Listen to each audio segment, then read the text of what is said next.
வாசிக்கலாம். 1 கொரிந்தியர் புஸ்தகம் 1வது அதிகாரம் 24வது வசனம்.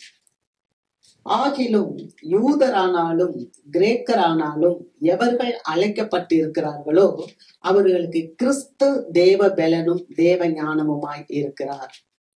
ஹல்லேலூயா. ஆகிலும் யூதரானாலும் கிரேக்கரானாலும் எவர்கள் அழைக்கப்பட்டு இருக்கிறார்களோ, அது ரொம்ப முக்கியம். நம்ம யூதர்களா இருந்தாலும் சரி, கிரேக்கர்களாக இருந்தாலும் சரி, நம்ம யாரா இருந்தாலும் சரி, ஆண்டவர் பட்சபாதம் உள்ளவர் அல்ல.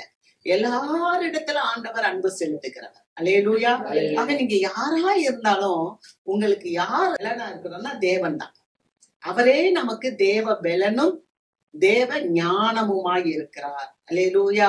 இந்த உலகத்துல வாழ்றதுக்கு நமக்கு ரொம்ப முக்கியமான ஒரு தேவை என்னன்னா பலன்.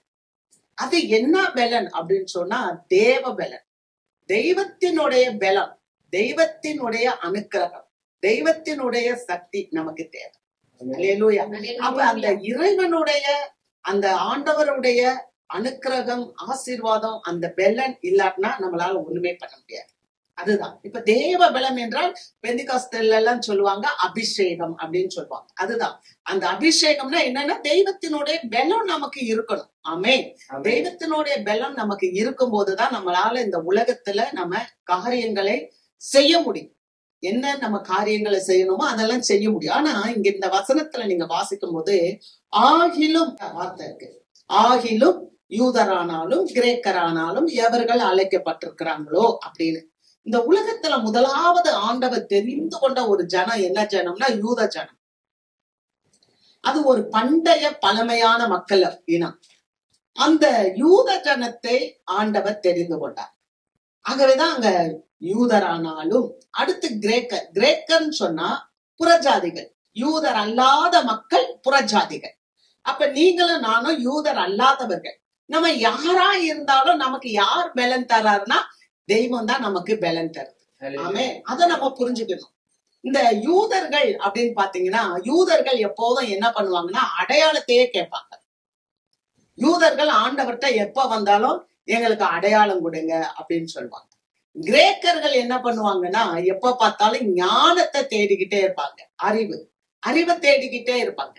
அதனால நம்ம ஆண்டவர் இயேசு ஆண்டவர் எப்படி இருக்கிறாருன்னா அடையாளத்தை தேடுகிற மக்களுக்கு இடரலாய் காணப்படுகிறார். அடையாளத்தை தேடுகிற பிள்ளைகளுக்கு இடரலாய் காணப்படுகிறார். ஞானத்தை தேடுகிற பிள்ளைகளுக்கு பைத்தியமாய் விளங்க பண்ணுகிறார். அல்லேலூயா. அப்ப ஏன் சொன்னா இந்த யூதர்கள் எப்படிப்பட்டவங்க அப்படின்னா யூதர்களுக்கு சிலுவை என்றாலே பிடிக்காது. அதனாலதான் இந்த பவுல் சொல்றாரு, சிலுவையில் அறையப்பட்ட கிறிஸ்துவை நாங்கள் பிரசங்கிக்கிறோம்.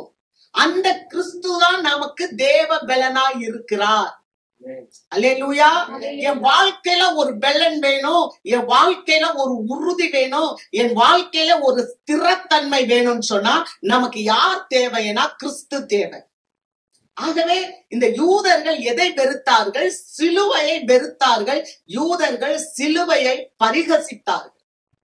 அவங்களுக்கு அது எப்படி இருந்துச்சுன்னா அருவருப்பாய் காணப்பட்டுச்சு. ஆனா கிரேக்கர்கள் இயேசுவை பத்தி பார்க்கும்போது இந்த சிலுவையில அறையப்பட்ட இந்த இயேசு என்ன பண்ணிட போறார் அப்படி என்று சொல்லி அவர்கள் ஞானத்தை தேடினாங்க. அதனாலதான் பவுலடியார் சொல்லுகிறார், சிலுவை பற்றிய உபதேசம் கெட்டு போகிறவனுக்கு பைத்தியமாய் இருக்கிறது, ரட்சிக்கப்படுகிற நமக்கோ அது தேவ பலனாய் இருக்கிறது. அல்லேலூயா. அப்ப இந்த அருவருப்பு அப்படின்றத நம்ம பார்க்கும்போது இயேசுவோடைய சிலுவையை இவர்கள் அருவருத்தார்கள். நம்ம வாசிக்கிறோம் மத்தேயுவின் புஸ்தகம் 27வது அதிகாரம் 41, 42 வசனங்கள்ல வாசிக்கும் போது இயேசுவானவரை சிலுவையில நிறுத்தி வச்சிருக்காங்க. அப்ப இயேசுவானவரை சிலுவையில நிறுத்தி வச்சிருக்கும் போது அங்க பரிசேயர்களும் வேதபாரர்களும் வந்து சொல்றாங்க, நீ உன்னை நீயே ரட்சித்துக்கொள். ஜனங்களெல்லாம் ரட்சித்தியே, இப்ப உன்னை நீயே ரட்சித்துக்கொள், உன்னையும் காப்பாத்தி எங்களையும் காப்பாத்து, இந்த மக்களையும் காப்பாத்து அப்படின்னு சொல்லி சிலுவையில இருக்கிற இயேசு கிறிஸ்துவை பார்த்து இவர்கள் பரியாசம் பண்ணுகிறத பாக்குறோம். ஏன் அப்படி பரியாசம் பண்ணினாங்கன்னா அவர்களுக்கு சிலுவை பிடிக்காது. நிறைய தேவ மக்களுக்கு பாத்தீங்கன்னா சிலுவை பிடிக்காது. அவங்களுக்கு என்னன்னா they are not ready to carry the cross. ஆனா அவங்களுக்கு ஆசீர்வாதங்கள் வேணும். ஆனா அவங்களுக்கு காத்திருக்கிறது பிடிக்காது, பொறுமை பிடிக்காது, சகிப்புத்தன்மையா இருக்கிறது பிடிக்காது. அவங்களுக்கு இந்த மாதிரியான காரியங்கள் அவங்களுக்கு பிடிக்காததுனால அவங்க என்ன நினைச்சிட்டாங்கன்னா, இயேசுவானவரை பார்த்த உடனே நீ ஒரு தச்சன் மகன் தானே, நீ ஒரு ஏழை மகன் தானே, நீ சிலுவையில இருந்து கீழே இறங்கி வா. ஆனா இயேசுவானவர் சிலுவையில இருந்து கீழே வரல. ஏன்னா இது யாரு இந்த காரியத்தை பேசுறான்னா, பிசாசு. பிசாசு இயேசுவுக்கு பின்னால இருந்து பேசுறான். என்ன பேசுறான்?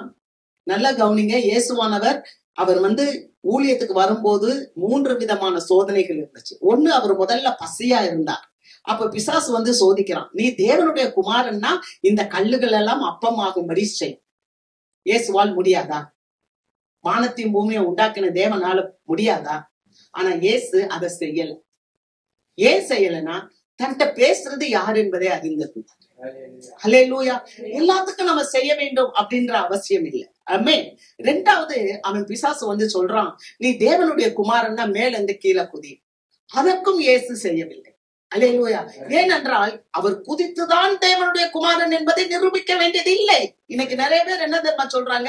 நிறைய கிறிஸ்தவ விசுவாசிகள் என்ன சொல்றாங்கன்னா, நாமளே கஷ்டமா இருந்தா, நம்மளே ஒண்ணும் இல்லாம இருந்தா, நம்ம போய் பிரசங்கம் பண்ணுனா இந்த இயேசுவ ஜனங்க எப்படி ஏத்துக்கொள்வாங்க?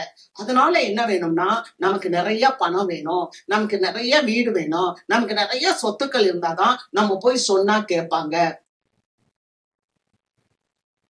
அப்படி சில ஆவிக்குரிய விசுவாசிகள், ஊழியர்கள் இருக்கிறாங்க. ஆனா இயேசுவானவர் பணக்காரரா வரல. இயேசுவானவர் சாதாரண ஒரு ஏழை அம்மாவுக்குதான் பிறந்தாரு. இயேசுவானவர் ஒரு சின்ன வீட்டுலதான் பிறந்தாரு.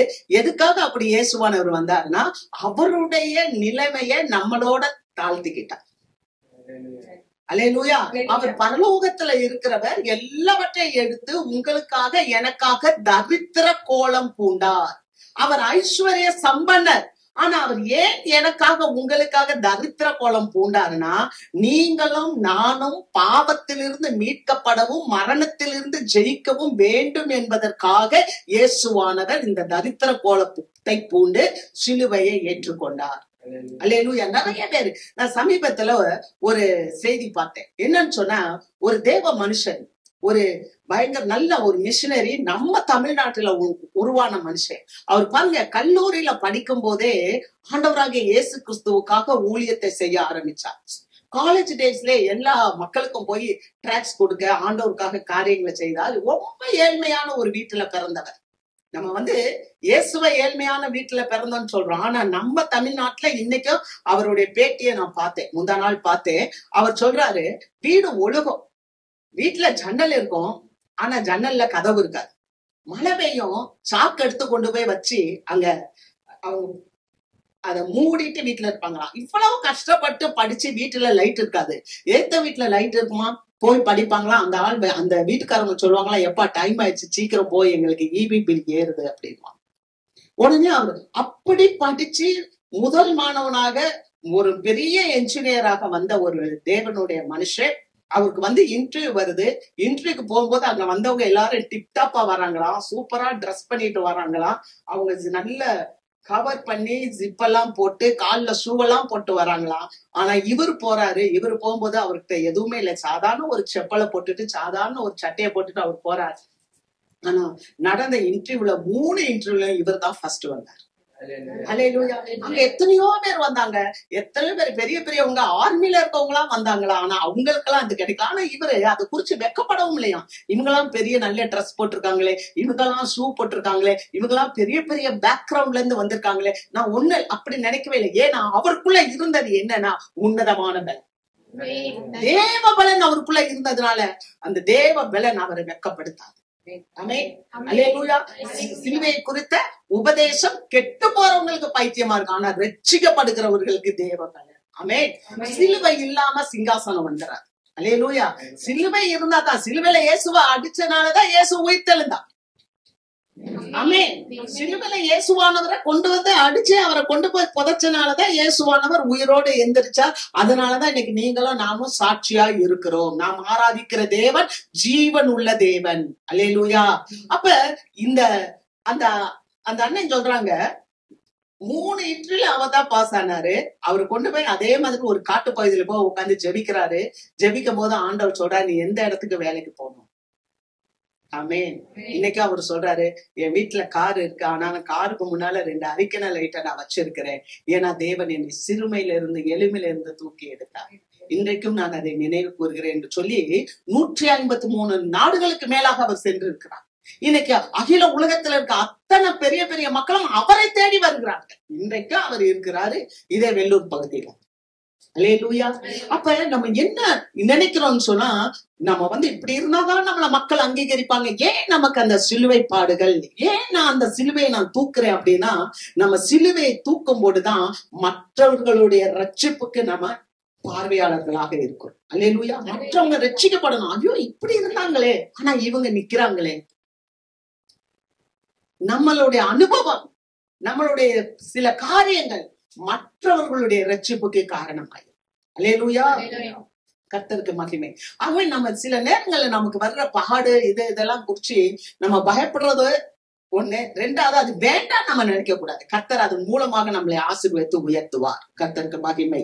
நம்ம பாருங்க, 1 கொரிந்தியர் 1வது அதிகாரம் 23வது வசனம். நாங்களோ சிலுவையில் அறையப்பட்ட கிறிஸ்துவை பிரசங்கிக்கிறோம். அவர் யூதருக்கு இடரலாயும் கிரேக்கருக்கு பைத்தியமாயும் இருக்கிறார். அவர் யூதருக்கு எப்படி இருக்கிறார்? இடரலாய் இருக்கிறார். கிரேக்கருக்கு எப்படி இருக்கிறார்னா பைத்தியமாய் இருக்கிறார். நம்ம வாசிக்கும் போது யோவான்ல 2ல வாசிக்கிறோம். அந்த பரிசேயர்களை பார்த்து, யூதர்களை பார்த்து ஆண்டவர் சொல்லுகிறார், இந்த ஆலயத்தை இடித்து போடுங்கள், 3 நாளுக்குள்ள நான் கட்டுவேன்னு சொல்றார். உடனே அங்க இருக்கவங்க எல்லாரும் சொல்றாங்க, இந்த தேவாலயத்தை கட்ட 46 வருஷம் ஆச்சு, ஆனா நீ 3 நாளுக்குள்ள நான் எழுப்புவேன்னு சொல்றியே, இது எப்படி அப்படின்னு சொல்லும் போது அங்க வசனம் சொல்லுது, இயேசுவானவர் தன் சரீரமாகிய ஆலயத்தை குறித்து சொன்னார். அல்லேலூயா. இந்த ஆலயத்தை நீ இடித்து போட்டாலும் நான் 3 நாளுக்குள்ள எழுப்புவேன் என்று சொன்னார். அந்த அளவுக்கு யூதர்களுக்கு இவர் எப்படி இருந்தார்னா இடரலாய் காணப்பட்டார். சில நேரங்கள்ல ஆண்டவர் போய் தேவாலயத்தை எல்லாம் சுத்திகரிக்கிறார். இதெல்லாம் எந்த காரணத்துல நீ செய்யற, அதை எங்களுக்கு சொல்லு அப்படின்னு சொல்லும் போது அவர் அதுக்கு ஒண்ணுமே பதில் சொல்ல மாட்டேன்றாரு. அடையாளம் கேட்கிறாங்க, எப்ப பாரு அடையாளம் கேட்கிறாங்க. நீங்க மத்தேயு புஸ்தகம் 12வது அதிகாரம், மத்தேயு 12:38 வாசி. அப்பொழுது வேத பாரகரிலும் பரிசேயரிலும் சிலர் அவரை நோக்கி, போதகரே, உம்மால் ஒரு அடையாளத்தை காண்பிக்க விரும்புகிறோம் என்றார்கள். உம்மால் ஒரு அடையாளத்தை நீங்க காண்பீங்க, வானத்துல இருந்து ஒரு அடையாளத்தை காண்பீங்க. ஆனா இயேசுதான் வானத்துல இருந்து இறங்கி வந்த ஜீவாக்கும். அல்லேலூயா. ஆகவே அவர் யாருக்குமே அடையாளம் காமிக்கவே இல்லை. அதை பத்தி அவர் சொல்லல. அவர் என்ன தெரியுமா சொன்னாரு?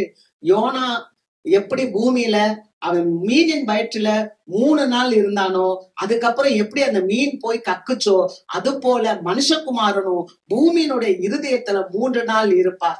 இதுதான் உங்களுக்கு அடையாளம் என்று சொன்னார். அல்லேலூயா.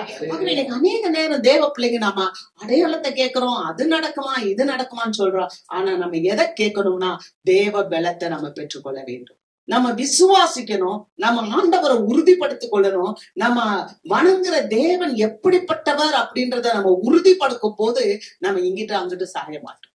நிறைய பேரு ஆண்டவரிடத்துல வராங்க, ஆனா எதுக்காக வராங்கன்னா, அங்க வசனம் சொல்லுது, பிலிப்பியர் 3வது அதிகாரம் 18, ஏனெனில் அநேகர் வேறு விதமாய் நடக்கிறார்கள், அவர்கள் கிறிஸ்துவின் சிலுவைக்கு பகைஞர் என்று உங்களுக்கு அநேக தரம் சொன்னேன், இப்பொழுதும் கண்ணீரோடு சொல்லுகிறேன். அநேக வேறு விதமாய் நடக்கிறாங்க. அவங்களாம் யாருன்னா கிறிஸ்துவுக்கு பகைஞர்களாக இருக்கிறாங்க. நீங்க நன்மை செஞ்சு பாருங்க. நீங்க நன்மை செஞ்சா உங்களுக்கு நல்லது வரும்னு நினைக்கிறீங்களா? நீங்க நன்மை செஞ்சீங்கன்னா நமக்கு என்ன வரும்னா சிலுவை தான் வரும். நம்ம நன்மை செய்யும் போது நமக்கு வருகிறது என்னன்னா சிலுவை தான் வரும். ஆனால் ஒரு கூட்டம் ஆண்டவர்கிட்ட வராது. அந்த கூட்டம் எங்க போகுதுன்னா அவங்களுக்கு வேற தேவன். அவங்க சொல்றாங்க, நமக்கு யாருன்னா சிலுவைக்கு பகைஞர்களா இருக்கிறார்கள் என்று உங்களுக்கு அநேகம் தரம் சொன்னேன், இப்போதும் சொல்லுகிறேன். 3:19, அவர்கள் முடிவு அழிவு, அவர்களுடைய தேவன் வயிறு, அவர்களுடைய மகிமை, அவர்கள் லட்சை, அவர்கள் பூமிக்கு அடுத்தவைகளே சிந்திக்கிறார்கள். ஒரு கூட்டம் இருக்கு, அது பரத்துக்குரியதை குறித்து சிந்திக்கிறது இல்ல, அது பூமிக்குரியதே அது சிந்தித்து கொண்டே இருக்கிறது. ஆகவே அதனுடைய முடிவு என்ன அப்படின்னு சொல்லி பார்த்தா அதனுடைய முடிவு அழிவு என்று சொல்லப்பட்டிருக்கிறது. ஆனா தேவ பிள்ளைகளாகிய உங்களுக்கும் எனக்கும் ஆண்டவர் என்ன கொடுத்திருக்கிறார்னா கிறிஸ்து என்ற ஜீவனை கொடுத்திருக்கிறார். அந்த ஜீவன் தான் குமாரன். குமாரனை உடையவன் ஜீவனை உடையவன் என்று சொல்லப்பட்டிருக்கிறது. அந்த ஜீவன் நமக்குள்ள வரும்போது நம்ம எப்படி இருக்கோம்னா தேவனுடைய பலத்தால் நிரப்பப்பட்டு கொண்டு இருக்கிறோம். அல்லேலூயா. நம்ம எப்போதும் எப்படி இருக்க வேண்டும்? தேவ பிள்ளைகள், அழைக்கப்பட்டவர்கள், விசுவாசிகள், நம்ம யாரா இருந்தாலும் சரி, ஆனா அழைக்கப்பட்டவர்கள் எப்படி இருக்கணும்னா, எப்படி பூமியானது தன்னைத்தானே சுற்றி கொண்டு அது சூரியனையும் சுற்றி வருகிறது. அல்லேலூயா. ஒரு பூமி தன்னைத்தானே சுற்றும் போது அது ஒரு நாள் 24 மணி நேரம் ஆகுது. அது சூரியனை போய் சுற்றி வரும்போது அதற்கு 365 நாள் ஒரு வருடம் ஆகிறது. அது போல தேவ பிள்ளைகள் நம்மளையும் சுத்திகரித்து கொண்டு இந்த சமுதாயத்துக்கும் நாம் உப்பாய் ஒளியாய் வெளிச்சமாய் இருக்க அழைக்கப்பட்டிருக்கிறோம். அல்லேலூயா, அல்லேலூயா. ஆகவேதான் வேதம் சொல்லுகிறது, எவர்கள் அழைக்கப்பட்டிருக்கிறார்களோ அவர்களுக்கு கிறிஸ்து தேவ பலனும் தேவ ஞானமுமாய் இருக்கிறார். அல்லேலூயா. கர்த்தருக்கு மகிமை. நான் ஒரு காரியத்தை சொல்ல விரும்புகிறேன். வாசிக்கலாம். 2 கொரிந்தியரின் புஸ்தகம் 10வது அதிகாரம் 4வது வசனம். எங்களுடைய போராயுதங்கள் மாம்சத்துக்கு ஏற்றவைகளாய் இராதபடிக்கு அரண்களை நிர்மூலமாக்குகிறதற்கு தேவ பலம் உள்ளவைகளாய் இருக்கிறது. இங்கே பவுல் சொல்லுகிறார், எங்களுடைய போராயுதங்கள் மாம்சத்துக்கு ஏற்றவைகளாய் இராம அரண்களை நிர்மூலமாக்குவதற்கு தேவ பலம் உள்ளதாய் இருக்குது. பவுல்கிட்ட போராயுதங்கள் இருக்கு. ஆனா அந்த போர் ஆயுதங்கள் எப்படிப்பட்ட ஆயுதங்கள் அப்படின்னா, இந்த உலகத்துல காணப்படுகின்ற போர் ஆயுதங்களை போல இல்ல. AK-47 துப்பாக்கி அல்லது பெரிய கத்தி அல்லது ஈட்டி, அம்பு, வில்லு அல்லது இப்ப எல்லாம் பெரிய பெரிய ரஃபேல் விமானங்கள் எல்லாம் வச்சு போர் செய்யறாங்க. அத மாதிரி எல்லாம் அவர்கிட்ட இல்ல. அவருடைய போர் ஆயுதங்கள் மாம்சத்துக்கு ஏற்றவைகளா இல்ல. ஆனால் அரண்களை நிர்மூலமாக்குறதுக்கு, அரண்கள் என்றால் கோட்டை போல இருக்கிற பிரச்சனைகளை நிர்மூலமாக்குறதற்கு அவர்கிட்ட ஒரு ஆயுதம் இருக்கு. அந்த ஆயுதம் என்னன்னு சொன்னா அதுதான் தேவனுடைய கிருபை. அல்லேலூயா. அந்த தேவனுடைய வல்லமையினால அவர் என்ன கோட்டைகளை இடித்து தகர்த்து போயிட்டு, தேவனுடைய பலத்தினால, தெய்வீக சக்தியினாலே அவர்கிட்ட வருகிற கோட்டைகளை இடித்து தகர்த்து போடுகிறார். அல்லேலூயா. அங்க நம்ம வசனத்தை வாசிக்கிறோம். 2 கொரிந்தியரின் புஸ்தகம் 10வது அதிகாரம் 3வது வசனத்தை நம்ம வாசிக்கும் போது பவுல் ஒரு காரியத்தை சொல்கிறார். நாங்கள் மாம்சத்தில் நடக்கிறவர்களாய் இருந்தும் மாம்சத்தின்படி போர் செய்கிறவர்கள் அல்ல. பவுல எல்லாரும் சொல்றாங்க நீங்களும் மாம்சம் தானே அப்படின்னு சொல்லி. ஆனா அவர் சொல்றாரு, நாங்கள் மாம்சத்தில் நடக்கிறவர்களா இருந்தோம். நல்லா கவனிங்க. கொரிந்திய சபையை ஸ்தாபித்தவர் பவுல். ஆனா அவர் சொல்லுகிறார், நாங்கள் மாம்சத்தில் நடக்கிற, அவருக்கு ஒரு சரீரம் இருக்கிறது, அவருக்கு பசி எடுக்கும், அவருக்கு களைப்பு இருக்கும், அவருக்கும் சில தேவைகள் இருக்கும், சில பலவீனங்கள் இருக்கும். ஆனால் நாங்கள் மாம்சத்தில் நடக்கிறவர்கள் தான், ஆனால் மாம்சத்தின் படி போர் செய்கிறவர்கள் அல்ல. அல்லேலூயா. அப்ப மாம்சம் என்பதற்கும் மாம்சத்தின் படி என்பதற்கும் வித்தியாசம் இருக்கிறது. இந்த மாம்சத்துல நான் வாழ்கிறேன், ஆனால் மாம்சத்தின் படி நான் வாழவில்லை. மாம்சத்தின் படி என்று சொல்லும் போது அவர் சொல்லுகிறார், நான் திருமுழுக்கு எடுத்திருக்கிறேன். நான் திருமுழுக்கு எடுத்தபடியினால என்னுடைய பழைய பாவங்கள் என்னை விட்டு அகன்று போனது. கிறிஸ்துவானவர் எப்படி உயிரோடு எழுந்து இருக்கிறாரோ அதுபோல நானும் இயேசுவுடனே கூட உயிரோடு எழுப்பப்பட்டு இருக்கிறேன். ஆகவே என்னுடைய பழைய மாமிசம் என்னை விட்டு அகன்று போய்விட்டது. இப்பொழுது நான் புதிய மனுஷனாக இருக்கிறேன். 2 கொரிந்தியர் 5:17 ஒருவன் கிறிஸ்துவுக்குள் இருந்தால் அவன் புதிய சிருஷ்டியா இருக்கிறான், பழையவை எல்லாம் ஒளிந்து போயின, எல்லாம் புதிதாயின. ஆகவே என் பழைய வாழ்க்கையில இருக்கிற பொய்யையும், என் பழைய வாழ்க்கையில இருக்கிற வஞ்சகம், என் பழைய வாழ்க்கையில இருக்கிற புறங்கூறுதல், என் பழைய வாழ்க்கையில மற்றவர்களை பழி சொல்லுகிறது, என் பழைய வாழ்க்கையில காணப்படுகிற தேவையற்ற காரியங்களை நான் அகற்றிவிட்டேன். ஆகவே நான் மாம்சத்தின்படி போரிடுகிறது இல்லை. அல்லேலூயா. இதற்கு சில காரியங்களை நம்ம பார்க்கணும்னு சொன்னா நீங்க வீட்டுல போய் பாருங்க. ரோமருக்கு எழுதின நிருபம் 6வது அதிகாரம், அதுல நீங்க 4வது வசனம், 5வது வசனம், 6, 7, 8 வசனங்களை வாசிக்கும் போது அங்கே தெளிவாய் சில காரியங்கள் கொடுக்கப்பட்டிருக்கிறது. அல்லேலூயா. யோவான் 3வது அதிகாரத்துல இயேசுவானவர் அந்த தேவ மனுஷன் பரிசேயன் நிக்கோதேமுவிடம் பார்த்து சொல்கிறார், ஒருவன் ஆவியினாலும் ஜலத்தினாலும் ஆவியினாலும் பிறவாவிட்டால் தேவனுடைய ராஜ்யத்துக்குள்ள போக முடியாது. அப்ப ஆவியில பிறக்கிறது தான் ஒரு பெரிய பலன். ஒரு பெரிய தேவ பலன். அல்லேலூயா. ஆகவேதான் இவர் சொல்றார், நாங்கள் மாம்சத்தில் நடக்கிறவர்கள், ஆனால் மாமிசத்தின்படி போர் செய்கிறவர்கள் அல்ல. அடுத்து சொல்றார் அவரு 2 கொரிந்தியர் 10:5, அவைகளால் நாங்கள் தர்க்கங்களையும் தேவனை அறிகிற அறிவுக்கு விரோதமாய் எழும்புகிற எல்லா மேட்டிமையையும் நிர்மூலமாக்கி எந்த எண்ணத்தையும் கிறிஸ்துவுக்குள் கீழ்ப்படிய சிறைப்படுத்துகிறவர்களாய் இருக்கிறோம். அல்லேலூயா. எங்களுடைய எண்ணங்கள், எங்களுடைய கிறிஸ்துவுக்கு விரோதமாய் எழும்புகிற காரியங்கள், தர்க்கங்கள், அவருக்கு விரோதமாய் எழும்புகிற மன மேட்டிமைகள், இவைகள் எல்லாவற்றையும் நாங்க எடுத்து போட்டு கீழ்ப்படிந்து கிறிஸ்துவுக்கு எங்களை சிறைப்படுத்துகிறோம். இது ஒரு உள்ளார்ந்த வாழ்வை குறித்து பேசுகிறது. ஒரு உள்ளார்ந்த மனுஷனுக்குரிய பலத்தை குறித்து பேசுகிறது. ஒரு மனுஷன் எவ்வளவுதான் ஹார்லிக்ஸ் சாப்பிட்டாலும், எவ்வளவுதான் பூஸ்ட் சாப்பிட்டாலும், எவ்வளவுதான் அவன் சூப் குடிச்சாலும், எவ்வளவுதான் நான்வெஜ் குடிச்சாலும் அது சரீரத்துக்கு வலிமை தருமே ஒழிய உள்ளத்துக்கு வலிமையை தராது. ஒரு மனுஷனுக்கு உள்ளத்துல வலிமை இல்லைன்னா அவன் எவ்வளவுதான் சரீரத்துல வலிமை வாய்ந்தவனா இருந்தாலும் நம்ம பாக்குறோம் எவ்வளவு பேரு வலிமை இல்லாததுனால வாழ்க்கையில வருகின்ற பிரச்சனைகளை எதிர்கொள்ளுவதற்கு போதிய ஆற்றல் இல்லாதபடியினால அவர்கள் தற்கொலை செய்து கொள்கிறதை பார்க்கிறோம். எவ்வளவோ மனிதர்கள் தனக்கு வருகிற போராட்டங்கள் மத்தியில அந்த போராட்டங்களை சந்தித்து அதிலிருந்து ஜெயம் எடுக்க முடியாதபடிக்கு அவர்கள் ஊரை விட்டு ஓடி போகிறத பார்க்கிறோம். எனக்கு தெரிஞ்ச, நான் ரொம்ப விரும்புகிற ஒரு தேவ மனுஷன், அவருடைய ஊழியத்துலதான் நான் இன்னும் அதிகமாய் கிறிஸ்துவை கிட்டி சேர்ந்தேன். I'm founder. அந்த ஐயா அடிக்கடி ஒரு பிரசங்கம் செய்வார். அதுல எனக்கு ரொம்ப ஒரு பிடிச்சமான ஒரு பிரசங்கம் அவர் சொல்லும் போது என்னன்னு சொன்னா, நிறைய கிறிஸ்தவர்கள் இருக்கிறாங்க, அவர்கள் லேபிள மாத்தி இருக்கிறாங்க. பாட்டில்ல லேபிள மாத்துறது ஈஸி. ஒரு பாட்டில வச்சுக்கிட்டு அந்த பாட்டிலுக்குள்ள எலியோடைய பாசனம், எலியோடைய மருந்து, எலி மருந்த உள்ள வச்சுட்டு வெளியில அதுல ஹனி, தேன் அப்படின்னு சொல்லி எழுதுனா அது தேன் ஆயிருமா? பாட்டிலுக்குள்ள இருக்கதை மாற்ற வேண்டும். ஆனா வெளியே லேபிள் போட்டுட்டா அது தேனாகி விடாது. அது போல அநேக கிறிஸ்தவர்கள் வெளிப்புறமாக சில காரியங்களை மாற்றிக்கொண்டாலோ அல்லது கையில ஒரு வேதத்தை சுமந்து கொண்டாலோ நாம் கிறிஸ்தவர்கள் என்றால் நாம் கிறிஸ்தவர்கள் ஆகிவிட முடியாது. நம்முடைய உள்ளான காரியங்கள்ல நம் மாற்றத்தை கொண்டு வர வேண்டும். அல்லேலூயா. நம்ம உள்ளார்ந்த மாற்றம், அந்த இருதயத்துல நம்ம உள்ளார்ந்த மாற்றத்தை கொண்டு வரும்போது மாத்திரம்தான் நாம் எப்படி ஆக முடியும்னா ஆண்டவருக்கு உரிய பிள்ளைகளாக நாம் மாற முடியும். அல்லேலூயா. அப்ப நமக்கு தேவ பலன் என்று சொல்லும் போது, நான் ஒருத்தரை பாக்குறேன், அவங்கள மாதிரியே நான் இமிட்டேட் பண்ணுகிறேன். கர்த்தருக்கு ஸ்தோத்திரம். ஒருத்தரை பாக்குறேன், அவங்கள மாதிரி நான் இமிட்டேட் பண்றேன். ஒரு ஊழியரை பாக்குறேன், அந்த ஊழியர் மாதிரி என்னை மாற்றிக்கொள்கிறேன். ஒரு விசுவாசியை பார்க்கிறேன், அந்த விசுவாசியை போல நான் மாற்றிக்கொள்கிறேன் என்றால் அது ரொம்ப ஈஸி. ஒருவரை போல ஒருவர் மாற்றிக்கொள்வது ஈஸி. ஆனால் அதை காட்டிலும் மேலான ஒண்ணு இருக்கு. அது என்ன தெரியுமா? அவங்களுடைய கேரக்டர், அவர்களுடைய கல்ச்சர், அவர்களுடைய பிஹேவியர், அவர்களுடைய நாலேஜ், இதை நாம் சுதந்திரிக்க வேண்டும். அல்லேலூயா.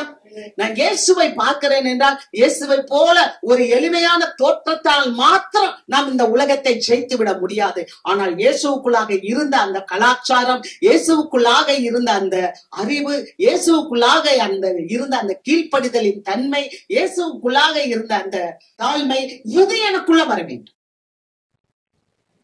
அல்லேலூயா. அப்படிப்பட்ட சுபாவங்கள் மாற வேண்டும்.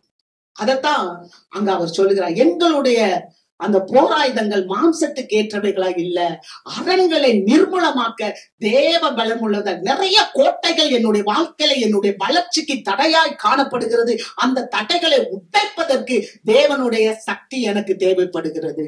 அதனால் நான் என்ன பண்ணுகிறேன்னா, தர்க்கங்களையும் நிறைய ஆர்குமெண்ட் வரும். நீங்க ஆர்குமெண்ட் வரும்போது உங்களுக்கு நிறைய விமர்சனங்கள் வரும்போது விமர்சனங்களை பார்த்து சோர்த்து போய்விடக்கூடாது. அல்லேலூயா. தர்க்கங்கள் அவைகளெல்லாம் முதலாவது பவுல் சொல்றார், நாங்கள் தர்க்கங்களை மேற்கொள்கிறோம். தர்க்கங்கள் என்று சொல்லும் போது நிறைய விமர்சனம் வரும். ஐயோ நீ கிறிஸ்தவளா இருக்கிறியே, ஐயோ நீ கிறிஸ்துவை நேசிக்கிற, விசுவாசிக்கிற, ஆலயத்துக்கு போகிற எல்லாம் இருக்கு, ஆனாலும் உனக்கு இப்படித்தான சில ஜுரம் வருது. ஆமா, ஜுரம் வரத்தான் செய்யும். கிறிஸ்தவங்களா இருக்கிறதுனால ஜுரம் வராம இருக்குமா? அவர் நல்லோர் மேலும் தீயோர் மேலும் சூரியனை பிரகாசிக்க பண்ணுறவர். அவர் பட்சபாதம் இல்லாத கடவுள். ஆமென். அப்ப இல்ல நான் கிறிஸ்தவளா ஆயிட்டேன் அதனால எனக்கு ஜுரம் வராது, இல்ல நான் கிறிஸ்தவங்களா இருந்தனால எனக்கு கொரோனாவே வரல எத்தனை பேரா சொல்ல முடியுமா? எவ்வளவு ஊழியர்களுக்கு கொரோனா வந்துச்சு, எவ்வளவு விசுவாசிகளுக்கு கொரோனா வந்துச்சு. அல்லேலூயா. இதெல்லாம் பிசாசுக்குள் செய்யற உருட்டு திருட்டு. ஆமென். அப்ப நீ கிறிஸ்தவளா இருக்கிறதுனால எனக்கு பாடுகள் இல்ல அப்படிலாம் சொல்றது இல்ல. அவர் சொல்றாரு, ஒரு தேவ மனுஷன், கர்த்தரால் முன்குறிக்கப்பட்ட மனுஷன், தேவனே தெரிந்து கொண்ட ஒரு மனுஷன் மோசே. மோசேயோடைய பிறப்பையும் அவருடைய வளர்ப்பையும் நாம நிறைய செய்திகள்ல இங்க கேட்டிருக்கிறோம். அல்லேலூயா.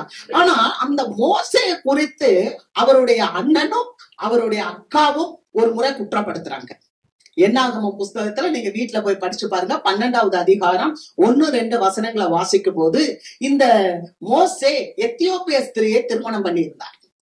உடனே அவங்க சொல்றாங்க, நீ எப்படி எத்தியோப்பிய ஸ்திரீகளை நீ எப்படி திருமணம் பண்ணிக்கலாம் அப்படின்னு சொல்லி அவர்கிட்ட மனமடி வாக்குறாங்க, தர்க்கத்தை உண்டு பண்றாங்க, ஆர்கியூ பண்றாங்க. அப்ப ஆண்டவர் சொன்னாரு, நேரா வந்தார் ஆண்டவர், மிரியாம் வா, ஆரோன் வா, மோசே வா, 3 பேரையும் கூப்பிட்டு வச்சு நிறுத்தி பேசுறாரு. பேசும்போது ஆண்டவரே சொல்றாரு, நான் மற்ற தீர்க்கதரிசிகள்கிட்ட பேசுனேன்னு சொன்னா அவன்கிட்ட தரிசனத்துல பேசுவேன், அவன்கிட்ட நான் சொப்பனத்துல பேசுவேன்.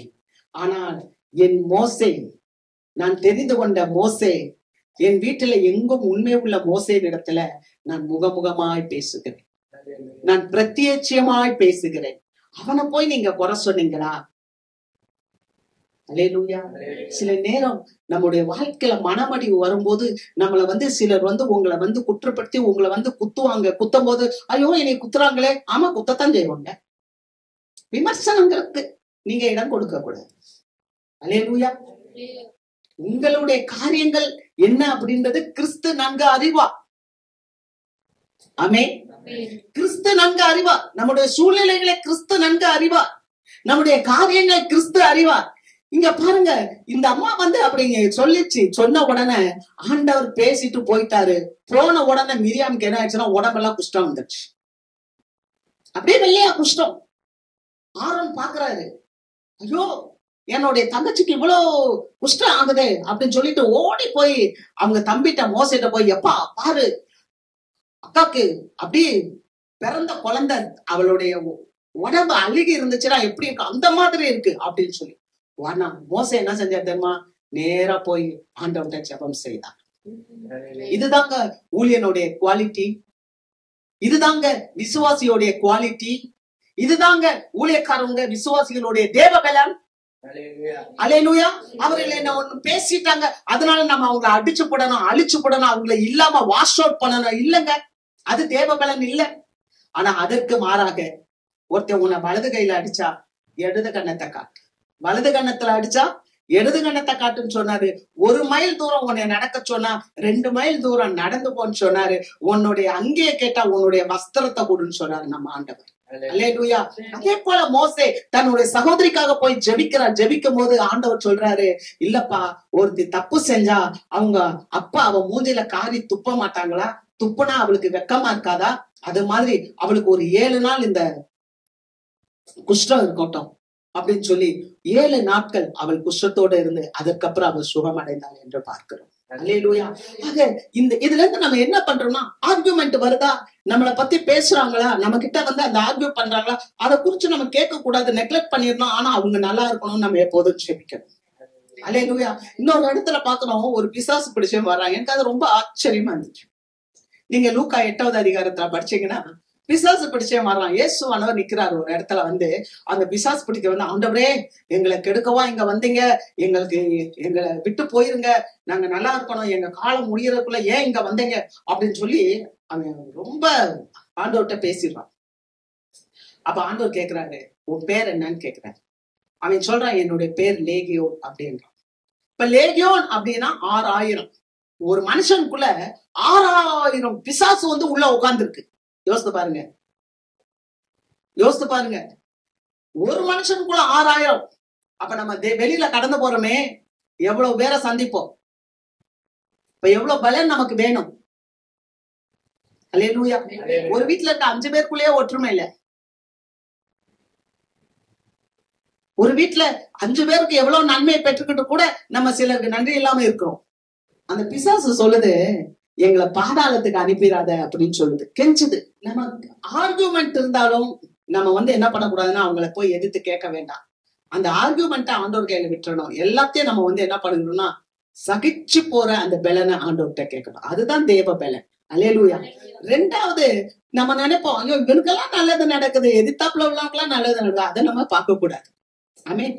பேதுரு பார்த்தார். என்ன பார்த்தா தெரியுமா? பேதுருவே ஆண்டவரை மறுதளிச்சவர்கிட்ட ஆண்டவர் பேசுறாரு, நீ என் மிட்ட அன்பா இருக்கிறாயா, என்ன நீ நேசிக்கிறாயா அப்படின்னு சொல்லி பேதுருட்ட கேட்கும் போது பேதுரு சொல்றாரு, ஆண்டவரே உம்மை நான் நேசிக்கிறேன் என்பதை நீர் அறிவீர் அப்படின்னு சொல்றாரு. 3 முறை ஆண்டவர் கேட்கிறாரு. 3 முறையும் நான் உன்னை நேசிக்கிறேன், அப்பனா என் ஆடுகளை மேய்ப்பான்னு சொல்லிட்டு கூப்பிட்டு வர்றாரு. அப்படி வரும்போது இந்த பேதுரு தன்னுடைய கூட இருக்கிற மனுஷன் சீஷன் யோவானை பார்த்துட்டாரு. இந்த யோவான் யாருன்னா ஆண்டவருடைய மார்புல சாஞ்சிருந்த மனுஷன். ஆண்டவர்கிட்ட பேசின, யாரு உங்களை கொல்ல போறா, யாரு உங்களை அழிக்கிறதுக்கு திட்டம் திட்டா சொல்லுங்க எல்லாம் கேட்ட மனுஷன் யோவான். அந்த யோவான் வர்றதை பார்த்த உடனே பேதுரு கேட்கிறாரு, ஆண்டவரே கிறிஸ்துவே, அந்த மனுஷனுடைய காரியம் என்ன? நம்ம நிறைய நேரத்துல அப்படித்தானே அடுத்த மனுஷனை தானே பாக்குறோம். அவன் காரியம் என்ன அதை யோசிக்கிறோம். அவன் காரியத்தை நம்ம தெரிஞ்சுக்கணும் அப்படின்னு சொல்லி அநேக நேரத்துல வாஞ்சிக்கிறோம்.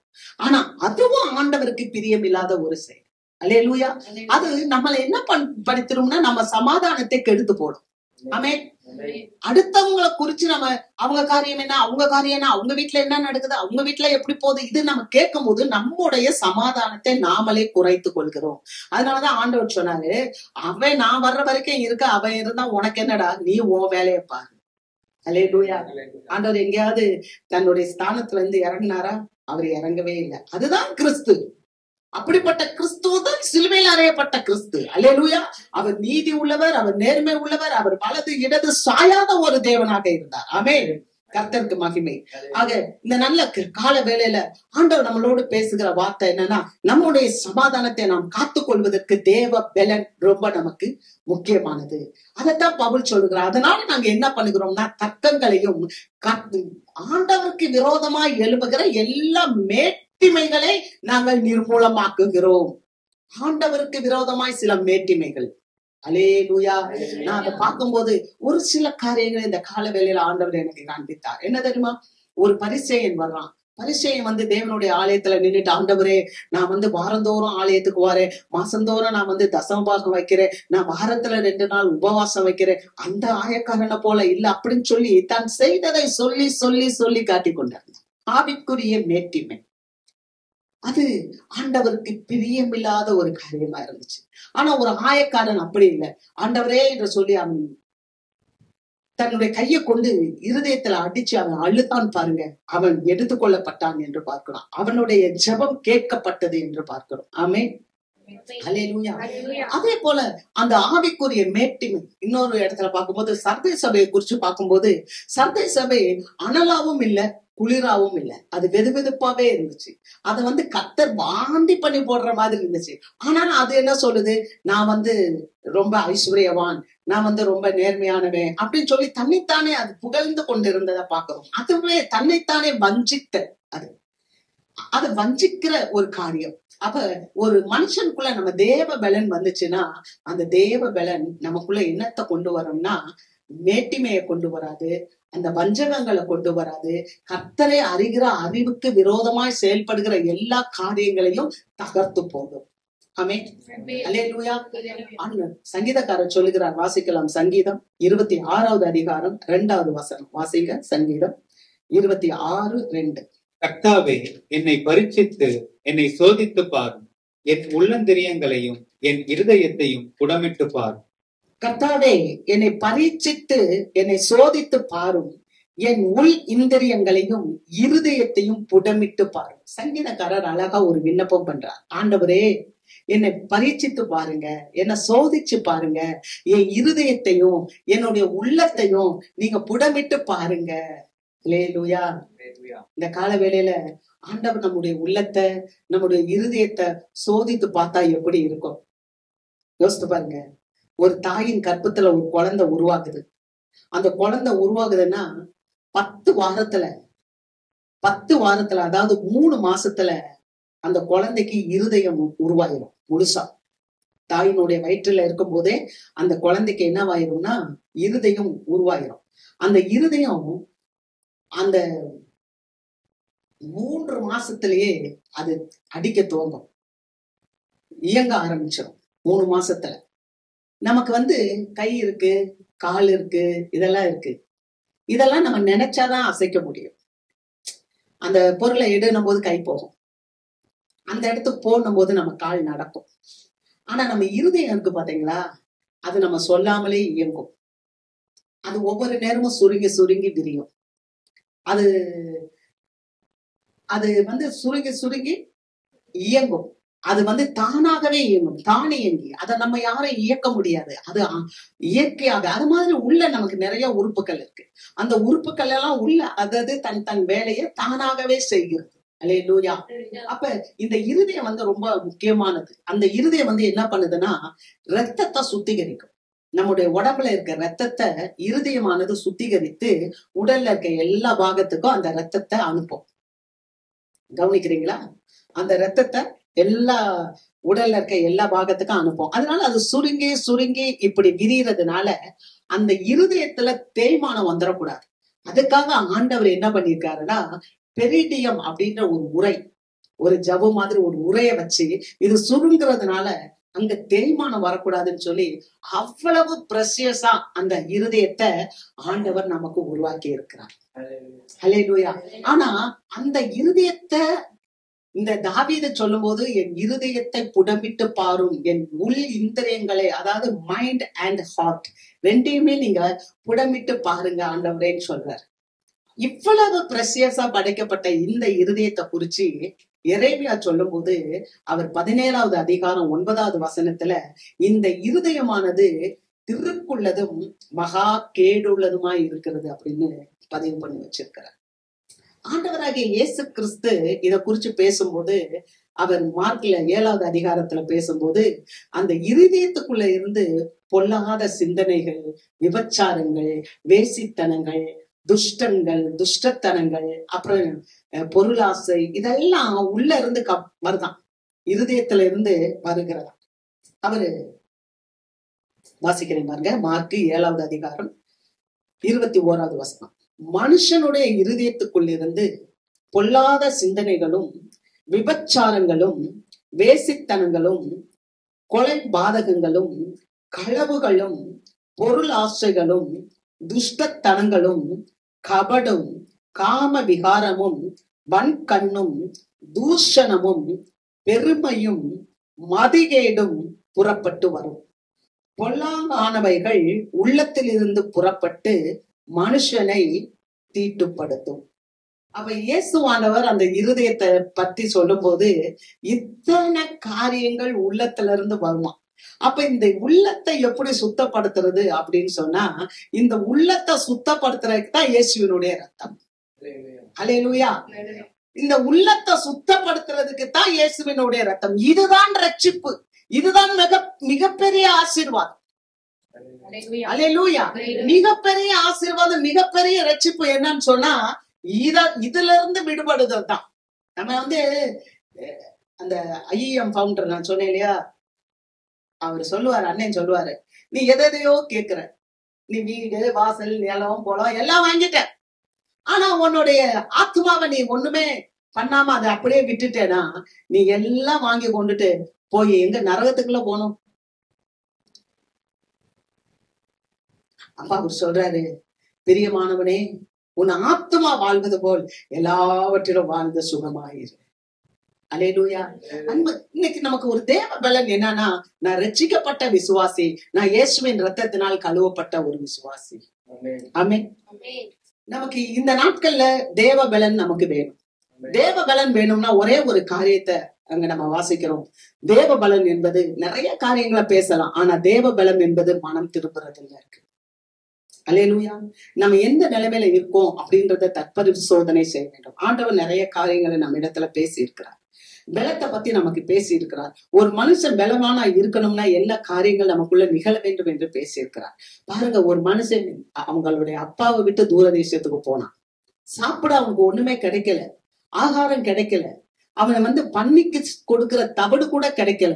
அப்பதான் அந்த இடத்துல இருந்து அவன் என்ன பண்றான்னா புத்தி தெளிந்தான்.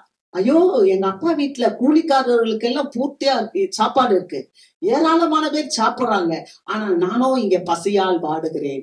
அருமையான தேவ மக்களே, இன்னைக்கு நமக்கு ஒரு தேவ பலத்தை பத்தி ஆண்டவர் பேசுகிறார். நம்ம எதாகிலும் ஒரு பசியில இருக்கிறோமா, எதாகிலும் ஒரு தேவையில இருக்கிறோமா, எதாகிலும் எந்த ஒரு பசியா இருந்தாலும் சரி, அந்த பசியில இருப்போம்னா நம்ம தேவனோடு நெருங்கும் போது தேவன் பசியை போக்குறவனாக இருக்கிறார். அவன் எழுந்து அவங்க அப்பா கிட்ட வரும்போது அவங்க அப்பா தூரத்துல பார்த்த உடனே ஓடி போய் முத்திர மோதிரத்தை போடுறாரு, அவன் காலுக்கு பாதரட்சிய போடுறாரு, உயர்ந்த வஸ்திரத்தை கொடுத்தார். ஹல்லேலூயா, உயர்ந்த வஸ்திரத்தை கொடுத்தார். ஆகவே இந்த நல்ல கால வேளையில ஆண்டவர் நமக்குள்ள ஒரு காரியங்கள் சொல்றாரு. என்னன்னு சொன்னா, நம்ம ஆண்டவரோடு கூட கிட்டி சேரும் போது பலத்தின் மேல் பலன் அடைந்து சீயோனை காண்போம். அல்லேலூயா, நம்ம பலத்தின் மேல் பலன் அடைந்து சீயோனை காண்போம் என்று கர்த்தர் சொல்லுகிறார். நம்ம 2 தீமோத்தேயு 1வது அதிகாரம் 7வது வசனம், தேவன் நமக்கு பயமுள்ள ஆவியை கொடாமல் பலமும் அன்பும் தெளிந்த புத்தியும் உள்ள ஆவியையே கொடுத்திருக்கிறார். அல்லேலூயா. இந்த பயமுள்ள ஆவி என்ன? அன்பு, பலன், தெளிந்த புத்தி, இந்த ஆவிதான் நமக்குள்ள இருக்கிறது. அல்லேலூயா. ஆகவேதான் அவர் சொல்றார், மனுஷன் அப்பத்தினால் மாத்திரமல்ல தேவனுடைய வாயிலிருந்து புறப்படுகிற ஒவ்வொரு வார்த்தையினாலும் பிழைப்பான். ஆமென். அல்லேலூயா. நீங்க அற்புதங்களை யோசிக்கணும், ஆண்டவருடைய மகத்துவங்களை யோசிக்கணும், கர்த்தரை நம்ம சார்ந்து நிற்கணும். கர்த்தரால் கூடாத காரியம் ஒன்றுமே இல்லை. அல்லேலூயா, ஒன்றுமே இல்லை. அதனாலதான் இந்த மனுஷன் சொல்றாரு, தேவ பலனாய் இருக்கிறது என்ன தெரியுமா? ஒரு சாத்தானுடைய முள் அவருடைய வாழ்க்கையில இருந்துச்சு. அந்த பவுலடியாருடைய வாழ்க்கையில சாத்தானால் கொடுக்கப்பட்ட ஒரு முள் இருந்தது. அந்த முள் தன்னை விட்டு நீங்கும்படி அவர் ஆண்டவரிடத்துல 3 முறை போய் ஜெபித்தார். ஆனா 3 முறையும் ஆண்டவர் என்ன சொன்னார் தெரியுமா? என் கிருபை உனக்கு போதும், உன் பலவீனத்துல என் பலன் உனக்கு பூரணமாய் விளங்கும் சொன்னார். அதனால முள்ளை எடுத்து போடுறேன்னு சொல்லல, ஆனா ஆண்டவர் என்ன சொன்னார்னு சொன்னா, என் கிருபை உனக்கு போதும், உன் பலவீனத்துல என் பலன் உனக்கு பூரணமாய் விளங்கும் சொன்னார். அதனாலதான் பவுல் சொல்றாரு, அந்தபடியே நான் பலவீனமா இருக்கும் போதே பலமுள்ளவனாய் இருக்கிறேன். அல்லேலூயா. ஒரு தேவ பிள்ளை பலவீனமா இருக்கும் போதே பலமுள்ளதா இருக்கும். அல்லேலூயா. ஆண்டவரை தூக்கி சிலுவையில வச்சிட்டோம்னா அவர் பவர் எல்லாம் போயிருச்சா? ஆண்டவர்கிட்ட பவர் இல்லையா? ஆண்டவரை சிலுவையில தூக்கி வச்சது அவங்களா? ஆண்டவர் சொன்னார், இயேசுவானவர் சொன்னார், நான் அதை கொடுக்கவும் அதை எடுக்கவும் எனக்கு அதிகாரம் உண்டு. அல்லேலூயா. நான் அதை கொடுக்கிறதுக்காக நான் வந்தேன். ஆமென். ஏன்னா என் பிள்ளைங்க எனக்கு முன்பாக இருக்கிற சந்தோஷத்தின் பொருட்டு அவமானத்தை எண்ணாமல் சிலுவையை சகித்தார். ஐயோ, இவ்வளவு பெரிய உலக ரட்சகர் சிலுவையில தொங்குறாரே, அவமானமே எல்லாரும் பார்த்தாங்க. ஆனா அவருக்குரிய ஒரு சந்தோஷம் என்ன தெரியுமா? அந்த மக்களுடைய சந்தோஷத்தை பார்த்தார். அவருக்கு முன்னால இருக்க ஏராளமான கோடான கோடி மக்களுடைய ரட்சிப்பை பார்த்தார். அதனால அவர் சிலுவையை சகித்தார், அவமானத்தை எண்ணவில்லை. அல்லேலூயா. ஆகவே அவர் வல்லமை இல்லாம இல்ல, அவர் வல்லமையோடு இருந்தார். என்ன ஒண்ணுன்னா, பிதாவே இவர்களுக்கு மன்னியும் இவர்களை செய்வது இன்னதென்று அறியாது இருக்கிறார். அல்லேலூயா. அவர் மன்னிப்பை கொடுத்தார். எவ்வளவு பெரிய காரியத்தை அவர் நமக்காக செய்து, அதுதான் தேவ பலன். பிறர் நமக்கு தீமை செய்யும் போது அதை மன்னித்து அவங்களை நம்ம ஏற்றுக்கொள்றது தேவ பலன். அல்லேலூயா. ஒரு மனுஷன் கிட்டக்க வரும்போது சொல்றாரு, என்ன சொல்றாரு? இன்றைக்கு நீ என்னுடனே கூட பரதீசில் இருப்பார். சொல்ல முடியுமா? ஏன் வாப்பா, வரும்போது கூட ஆத்துமாதாயம், சிலுவையில இருக்கும் போது கூட ஆத்துமாதாயம். அல்லேலூயா. எல்லாருக்காக அவர் தன்னுடைய ஜீவனையை ஒப்பு கொடுத்தார். ஆனால் பிதாவானவர் அவரை எழுப்பினார். ஆமென். அல்லேலூயா. ஆகவே ஒரு தேவ பிள்ளைக்கு உங்களுக்கு எனக்கு நித்திய ஜீவன் கொடுக்கப்பட்டிருக்கிறது. அல்லேலூயா. அதனாலதான் அங்க வசனம் சொல்லப்பட்டிருக்கு, நிலைவாழ்வை அவர் நமக்கு கொடுப்பேன்னு சொன்னதான் அவர் செய்த பெரிய வாக்குத்தத்தம். அதுல நம்ம பலப்பட்டு உறுதிப்படுத்தி நம்ம வரணும், வளரணும். ஐயோ, நான் பலவீனமா இருக்கேன், ஆனா பவுல் சொன்னதை மறக்க கூடாது. அந்தபடியே நான் பலவீனமா இருக்கும் போதே பலம் உள்ளவனா இருக்கிறேன் என்று சொல்லுகிறார். அல்லேலூயா. என்னை பலப்படுத்துகிற கிறிஸ்து இயேசுவினாலே எல்லாவற்றையும் செய்ய எனக்கு பலன் உண்டு. இந்த புதிய மாதத்துல நம்ம வந்திருக்கிறோம். புதிய மாதம் என்று சொல்லும்போது உங்களுக்கு எல்லாத்துக்குமே தெரியும், உலகத்துல நிறைய மாற்றங்கள் நடக்குது, நிறைய மாற்றங்கள் நடக்குது. சிலர் எல்லாம் சொல்றாங்க இன்னும் நிறைய பஞ்சங்கள் வரும், அப்படி இப்படிலாம் சொல்லிட்டு இருக்காங்க. எது எப்படியானாலும் சரி, தேவ பிள்ளை தேவன்ல சார்ந்து இருக்கும் போது அது பலத்துல உறுதிப்பட்டு அது நிலைத்து நிற்கும். அல்லேலூயா.